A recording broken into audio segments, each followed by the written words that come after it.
primavera pequeña, familiar y tradicional. Nos dedicamos a la elaboración de anchoa, siempre del Cantábrico y de primavera.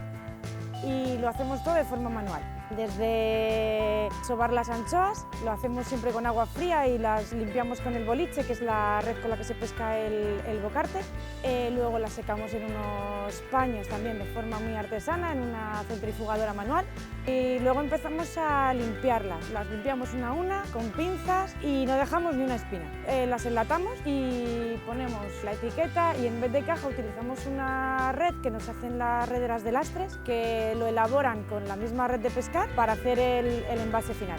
Para nosotros es muy importante también la imagen de marca, entonces para ello contamos con un amigo nuestro que es ilustrador, que vive aquí en Asturias también, que se llama Alex Gamicha, y nos hizo un dibujo del muelle de lastres como era antiguamente.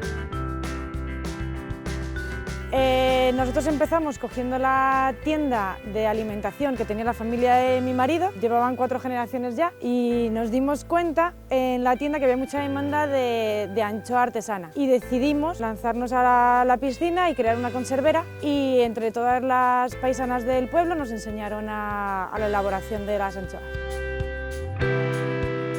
A ver, algo muy importante para nosotros fue contar con la ayuda de Asturgar, que conocimos gracias a la Escuela de Emprendedoras de Valnalón. Acordamos hacer un aval bancario que nos ayudó a tener las mejores condiciones para el préstamo que necesitábamos para empezar a montar la conservera. Nosotros llevamos poquitos meses en los cuales ya hemos tenido que aumentar la plantilla porque el producto ha tenido una aceptación muy buena.